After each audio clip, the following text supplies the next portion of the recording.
Lloyd's Lane, or down by the back of the Ritz Cinema. Yeah. You eventually end up at a location known locally as the Strand. Yeah. Now, Bridie McGeehan spent most of her young years, in fact all of her young years, in that locality.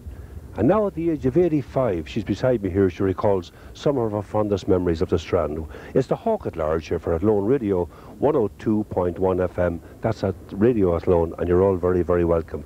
85, Bridie? Yes, 85. Yeah. Good God, you look like a young one, only for those stick. Only without a stick, but those backside is. Ah, yeah. Backside the stick, the back. Lovely. No. Would you know what we're going to do? Or what? We're here in Griffith Street. That used to be Glasses Lane. That was Glasses Lane, yes. And we're going to walk the whole Strand, even without stick. Are you on for it? With the stick. You want me to walk now with you? Okay. And how are you going to manage that? Oh, we're going to put that on me back. Oh, I see. So here we are. Very No, we're good. not too far from it anyway. Yeah. Now, there was a place there called, they used to call it the Gaelic League Hall. Do you remember that? Yes, I do, and before it went up, I remember it there. That used to be a big open field before all those houses went into it. And we used to know it as Boyd's Field. Good God, boys. Boyd's Was that Field. the same fella? Was he kind of a... Was you related to the fella that had Boyd's Pond? Where was Boyd's Pond? Down by Beach Park, somewhere down there, no? Might be a different guy. No, this man, he could have had cattle down there. Yes, that's the same because he fella, was yeah, a milkman. right. No, that's the guy. That's He the guy. supplied milk and eggs. Tell me, the families that you can recall down in Glasses Lane, we call it Glasses Lane, Yeah. we'll say 70 years ago. Come on, start Well, shouting, Brady. Smith was the first one, Yeah. and McNally was the second one, I know. And then there was a Noel O'Rourke was their name. There'd be Yeah. Peter Duffy's grandparents, I think there'd be. yeah, I think that's who they were anyway. And you had daughters there was married along there somewhere too.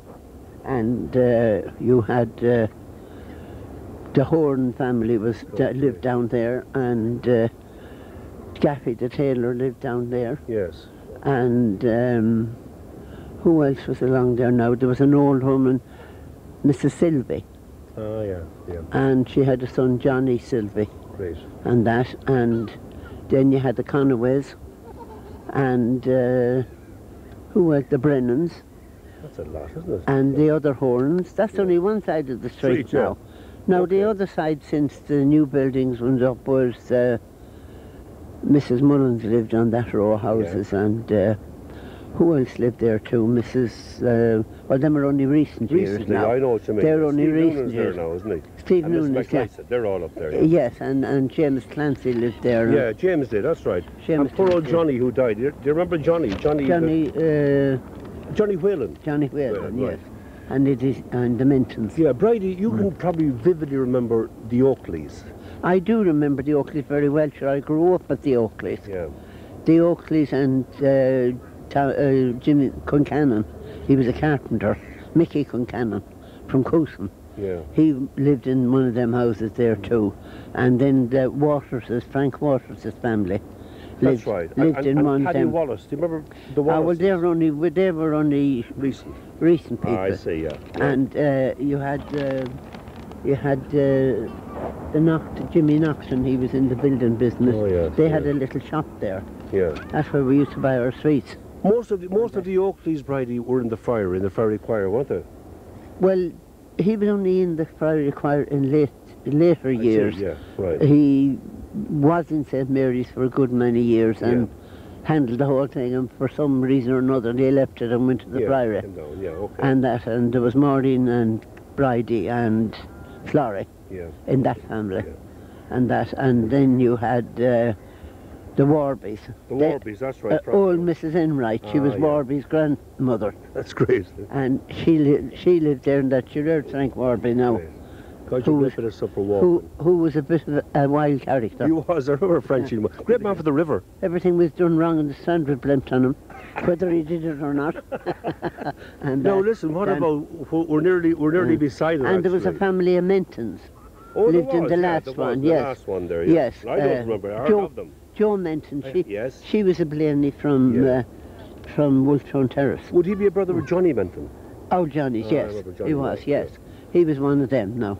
So there Now, you're looking at... and you're into Wolfstone That's what I Terrace was just then. about to say to you there. What can you tell us about Wolfstone Terrace? Well, Wolfstone Terrace, to my knowledge, was built for the woolen mill families and by the woolen mill. And Farrell's was, Tommy Farrell's was the first one. Yeah, And the second one was Daly's. yeah. Nuggy Daly's grandfather. Ah, yes, yeah, for Eugene, yeah. Yeah. And then you had another Bill Farrell then, which was a different branch of Farrell's. Right, yeah, And you had William Blaney next. yes. And then you had McCormick's. Do you remember the Dodger McCormick? I do, remember Dodger. Well, God, you have a great memory, Francis. The Dodgers, Bridie. the Dodger McCormick. Yeah, I remember Dodger well. And, and then you had... Hubert Dowling, was he down there? Dowlings was next to Yeah, Hubert yeah. McCormick, Oh, how yeah. about And their family was there. And then you had, was it Kelly's? Hello? I think it was Kelly's, Tom Kelly. You don't remember Gregory Kelly? I don't remember Gregory. No.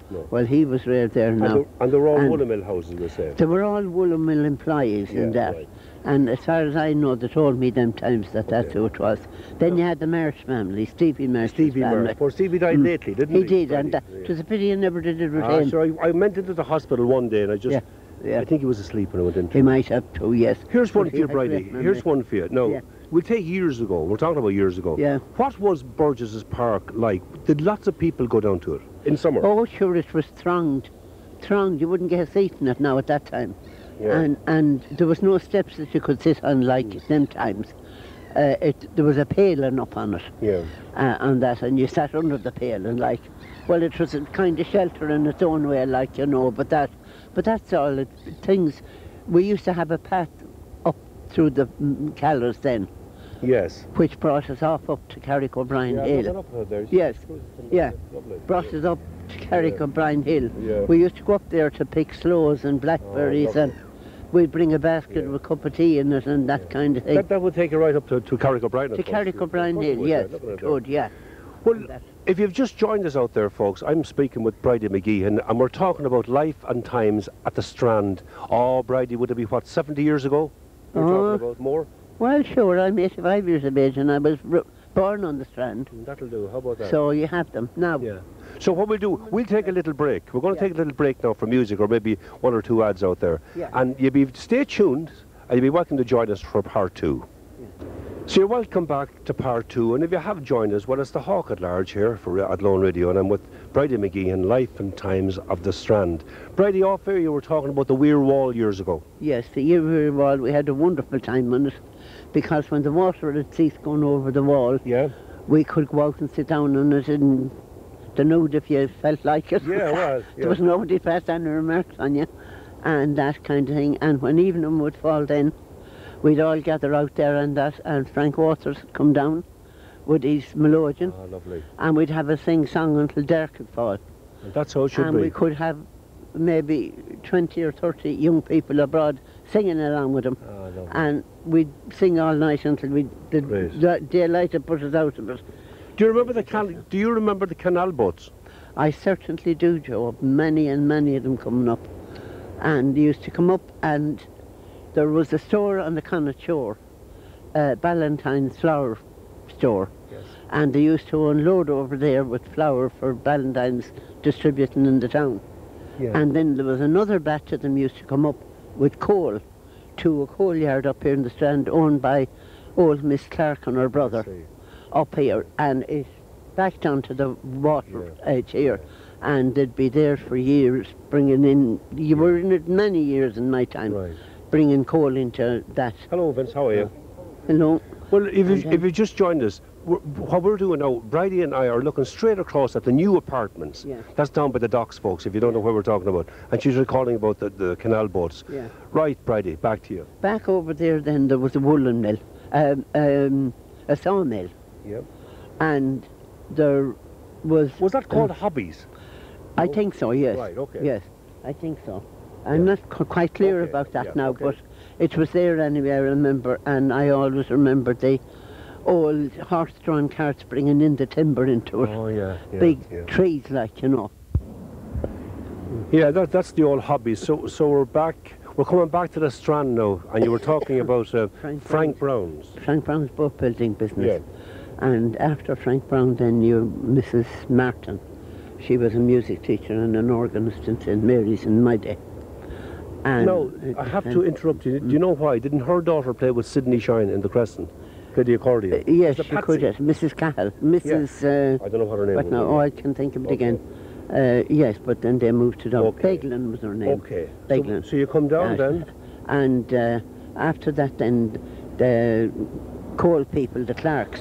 Oh, yes. There was two families of Clarks there, and them two end houses. It was later on called Donnelly's, is that right? Yes, I think Donnelly's had it after that, yes. And then you went into Barnett Street. That's a small little one, yeah. And who lived there, Bridie? There was for that. Well, Frank Henry lived in the first one. Yeah. And then Mullaney's lived in the second one. Many could remember Jack Mullaney and Mick. I do remember Jack. Yes. Big Jack. He worked in the printing works. And the big fellow used to call him Storm. Storm Mullaney. and then there was an old lady, Mary. What was her name? It's gone from me now. Not she to was worry. a friend of the Kleinses now. And an old Miss Murphy that lived with her in it as well. And the end one then used to be old lady. She was an aunt to the Kierneys. She was old Miss Johnson. Oh, yeah. Now, Mrs. Mullen, where Mrs. Mullen's, that was the Kearney's house on the side, wasn't it? Down there. Down a little bit. No, down, and yes. Wasn't there a fellow by the name of Collins? He was a baker. The Collins. There was. The Collinses lived there opposite the Kearney's house. Myself, yeah. Kearney's house. Now, they were... Tom was a baker. Yeah, I remember Tom, and he baked in Broderick's. Well, they were related up to Broderick's family, I think, you see, then. You went into the cross street then, and that. Well, the coal yard, Clark's and Donnelly's, the river must have been very black there, wasn't it, when the barges dropped the coal Well, sure, there was hundredweights of coal got out of it after they closed up. Closed it down, yeah. The kids used to go in there in bathing dogs and pick up the coal. Sure, there was hundredweights of it that used to fall off the boats. See, Bridie, if you look over there now, you were telling, is that Bully's Acre? No, that's not. No, that was the old Presbyterian church. And I remember the British military going to devotions over there, whatever devotions they had. They were. They used to go there on a Sunday. Yeah. A Sunday. And the Porter store then was further up. Yeah, that was the Guinness store. Guinness's Porter store. That's right across the river, folks, we're talking about, straight across. Yeah. That's great. There, yes. And since we're here now, we've just left Barnett Street and came down. Yeah. We're looking at where the old eel shed was. Yes, where the old eel shed was there. Well, that's all gone now. And behind us now here, there was another shed there that they used to store their boats in. I see. That wasn't private property at that time. I know. It's only in recent years they got that. Yeah. And that. Well, tell us, you were saying there was 3 boat builders in the Strand. There was 3. There was 3 boat builders. When you came down to the gap there where you come down from Church Street. Yes.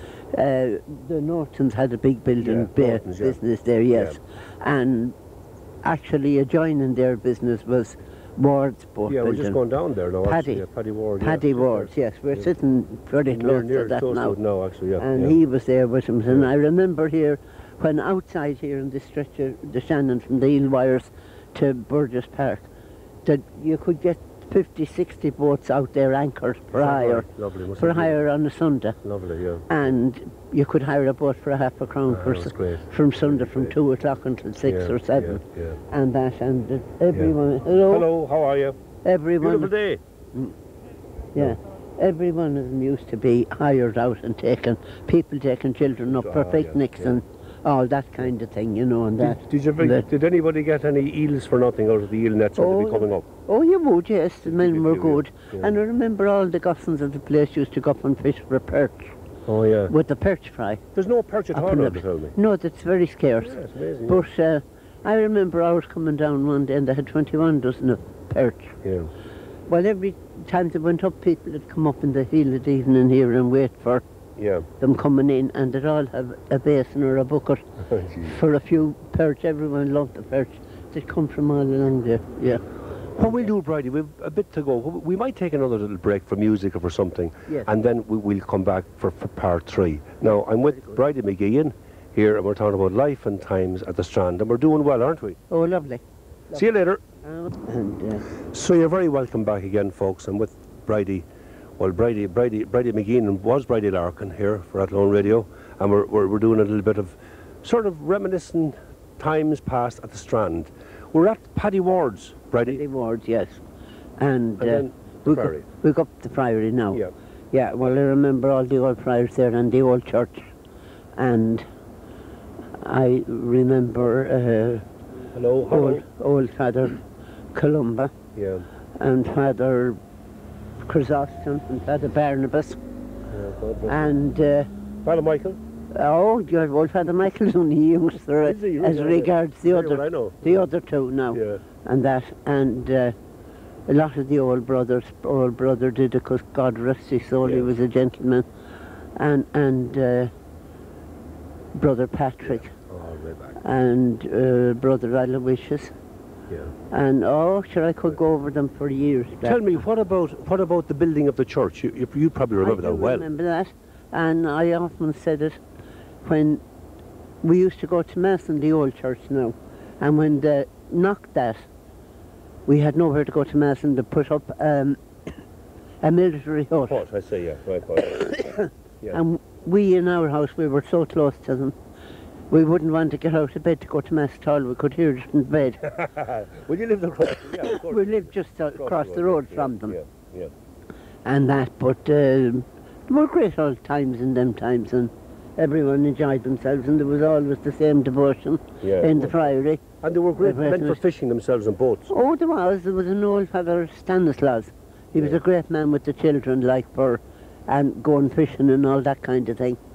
And a lot of the children around the place found the fishing, which was a great thing. Pity they didn't have more than I had now. Yeah, exactly. It is a pity. And it is. Yeah. And to be at less development. Exactly. But anyway, all those men now, there was a big brother of an adventure in it. He used to do the painting around the place and he was the handyman of the house. Yes. And that, he used to do all that at that time. And we had all the same devotions going on. So you remember well the old church, don't you? Oh, I do, yes. Yeah. And now the people in our own street was old Pat Curley, and then the Cunniff family, who's well known around the town. Right. And ourselves then, the Larkins next door. Yeah. And there was an old lady, she was, Curley was her name. Yeah. Corcoran was her name. She was an aunt to the Curley people in Roscommon that made the clay pipes. Oh, yes, in the crockery. In the crockery. So we're talking about Friary Lane now, are we? Is that we're talking about Friary Lane. Yeah. Then you had the Keating family. Yeah. And which is one of the offsprings in town yet. Yeah. And the second branch of the Cunniffs was lived in the next house. Okay. And there was an old Mrs. Riley, a great churchwoman altogether, lived in the next one. And the Marsh's, Stevie Marsh's grandmother and family lived in the next one. And there was an old dressmaker in the top one. She was Katie Cunniff, an aunt of the old Cunniffs. It must have been great years ago to have a day like this down the Strand, was it? Wonderful. Only we didn't have the luxury of the seats. I know that. No, you sat on the ground if you were tired. But we had a wonderful time. Well, as we look back at it all now, anyway, we're looking out at all the new cruisers. Those ordinary, what did they call them years ago? Houseboats. Oh yes, a houseboat. Yes, Paddy Ward used to make them. Yeah, he used. Yeah, I believe. Yeah. I remember. I remember John McCormick being down here. Did you? John McCormick lived in our house for some time. Are you joking me? Let's go back a bit now. And an old lady that lived in the next street to us always told us that she was with John McCormick's mother the night he was born in our house. God. Now she told us that, but I always, and covering this, I always believed it was Kitty Kilkelly with the big nose that said he was born. Well, that's one for you out there. Right, folks, we have to wind up that now. All I can say is to Bridie McGean, on behalf of Athlone Radio, is the best of health to you. Yeah, well, and thanks for your memories. Thank you very much. No bother now. Yeah. I could do the whole town, actually. You could. And until we meet again, God bless you. I'm very sorry you never contacted Frank in his day. Yeah, well, I know that, yeah. Well, I had Johnny on, so. Yeah. So that's it, folks. Until we see you, God bless. God bless you too, and all.